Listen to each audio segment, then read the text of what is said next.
Mr. Paul Lafferty, the nation salutes you for your bravery, for the brilliance of your horse, and for the loyalty of one of the greatest jockeys we've ever seen. An absolutely magnificent victory in the Grade 2 Betting World Guineas this afternoon.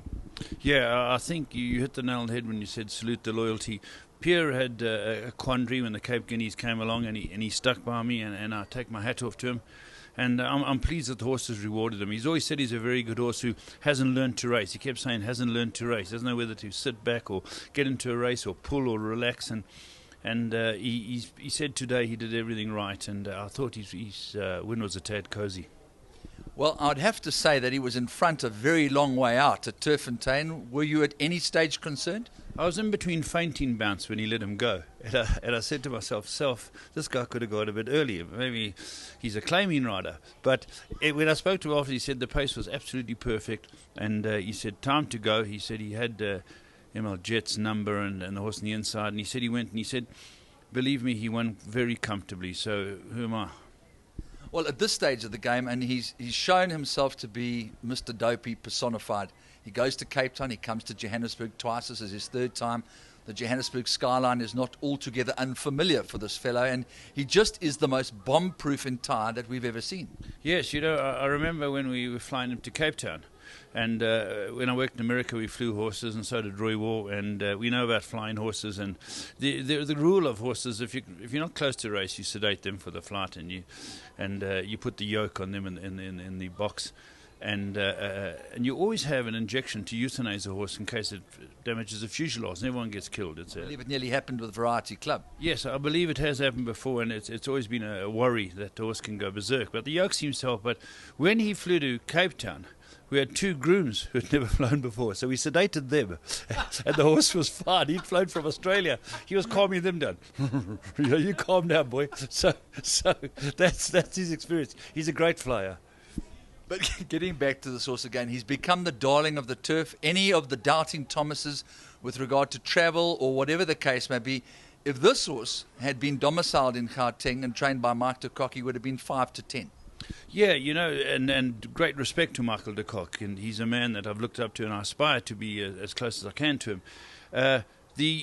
The horses proved that, for me, that if I've got a good horse, I can produce the goods. You know, I have won a lot of decent races, but a decent horse makes you a better trainer, and I'm hoping now that this improves our standing out there, our credibility, and people can say, you know, that guy's not just a funny guy. They seem to know what they're doing, and I think it's important people look at our credibility and our passion, and even though you're a humorous man, it doesn't belie the passion that you want to do right with horses, and we live, die and sleep horses in our yard. Well, I think it's just so wonderful that you've got a group of guys together that are not only your friends, but they've also become well known to the racing public for their involvement with a horse that you really had to take a bit of a chance on. And Roy Moodley is a guy that came to the party when you needed him the most. Roy Moodley, 10 out of 10 for him. Roy Moodley is a guy who's been very good to us in our yard, and he came through when we needed him. You know, I remember, and people don't know this out there, when I got him back, we battled to put him together. And if it wasn't for Phil Giorgio initially, this horse, I don't know what would happen. But if I told you the doors I banged on, you'd be surprised. From the top owners in the country, and said, I've bought this beautiful horse, have a look at it. And the owners listening now, the major owners listening will say, you know, left off to be that horse. You remember it. And it's a wide span of great owners in this country. And then I said to Phil, listen, I'm under pressure, really under pressure putting this horse together. And Phil said, don't worry, I'll come through. And that's when he got hold of Doug Stain, and James Hoskins came through immediately, and Martha's been outstanding. So suddenly we had the nucleus of it, and we said, where are we going? And he said, I'm going to go to Roy Moodley. He's a major player in the game, and Roy Moodley stood up for us and said, no problem, I'll come in and help put everything together. And I said to Roy long ago, I said, this is the best horse I've ever trained. And I said, you've never had a Group 1 winner, Roy, without knowing that Roaring 40s had won him a Group 1 years ago. And he's had Group 2 winners, but... Roaring Sands. Roaring Sands, that's right. I was 40 at the time, I was 40 when Roaring Sands won. And I remember him saying to me, Cyril, it was Cyril. I said... No, and he said, no, I believe in you, and I'll give you a chance, and I take my hat off to Roy. Well, looking at the big picture now, we made a declaration that there will be no Triple Crown winner this year, because it's very, very unlikely that there's a horse that's going to beat Urtejal over a mile and a half But you are certainly going to take him to the wire in the Classic, if I understand Paul Lafferty's look of seriousness with regard to this task at hand. Yeah, I agree with you fully. You know, there's no chance we're going to go for the Triple Crown. You know, I think people must get that out of their heads. We're not going to look at a 2-4-5-0. We're definitely going to look at the 1800. It's always our mission, and it's a race we've won before, thanks to Joe Soma helping us out with Lesh Nadu's horse. And I think this horse, as I've said on air, is a way better horse than Lovestruck, who won it for us. But I think it'll be a great clash. But having said that, Lovestruck's beaten a horse called Tolina, who has also won the Guineas. I mean, he's right up there with the best, but this horse is better. This horse is better, no doubt. And Urtijal, I think it is a superb racehorse. He went down to Cape Town and said, come and race at my pace, and he blew them away. And the runner-up, it looks like being out of Cordoba Mare, did not stay. So that's the only thing that sort of blots his copybook. But I think at this stage in time, if you asked any person around the country, the best 3-year-olds around, they would have, obviously, Joey's horse, they'd have Michael's horse, and they'd have my horse. They'd have these three as the big ones. And if we can get the clash here with Urtijal, who may be superior to us, but the two Aussie horses will lock horns, and I'm keen to take him on, but I have the utmost respect for those two horses I've just mentioned. They're great horses, and I think the racing public will love it, because there's a lot to look for in the fillies version. I do feel Duncan Howell's horse will be back, Martian will be back, and of course Sean Terry's trio of wonderful fillies. There's some great racing going to happen at the end of March. Well, I was just going to say, it's been quite difficult to track you down subsequent to this win, and it would have been wonderful to just get that snap of the Colts Guineas winner and the Phillies Guineas winner sitting right next to each other, watching the Bulls and the Sharks lock horns. And this filly, Siren's Call, of course she's by Elusive Fort, who's a triple Group 1 winner, augurs very well for the pedigree of a horse that has just lost Fort Wood and Horse Chestnut in the same month. Absolutely. You know, Linton Ryan said to me long ago, he said, Laf, I'm going to get you to buy Elusive Forts. They're a very, very good racehorse. Luck Dynasty, Fort Wood. Dynasty won 4 Group 1s. He won 3 Group 1s. He had setbacks. He's a very good horse. He'll make a great stallion. And I bought one at cheapie, I think. I know it was cheap, but I can confirm that. But was it a Citizen Watch as opposed to a Rolex? It was either, take the boys out for supper or buy the Elusive Fort. So I took the boys over supper. No, seriously, I bought this Elusive Fort. I think it's a very nice filly. But the one that's up here that Sean's got is a superstar. Well, Sean, I mean, Sean's got.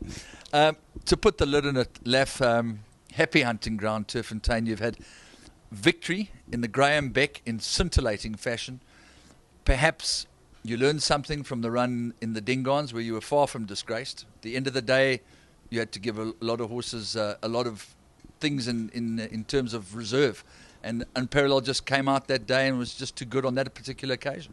As I stated, Jack Mulder phoned me up, Molly phoned me up, Dave Sisterton phoned me up, and I said, I was the first to go and see Pepper and his old man and Johan Janssen and congratulate them.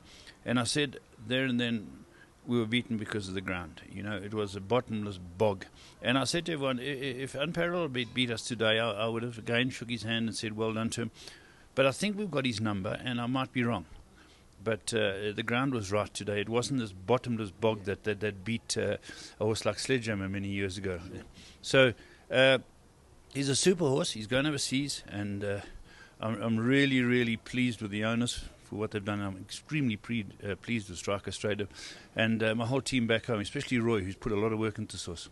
Okay, well, final question is very simple. When do we see the last of Harry's son in South Africa? Bringing back to those great old commentaries of Clyde Basil, you might never see this horse in the country again. What is his last race, Laf? We don't know at this stage. We really don't. It all depends on travel arrangements. We've organised boxes in Dubai. We're moving there. Some people have come out of the woodwork and offered us horses which qualify for it. We've actually in the throes of buying a very serious horse as well.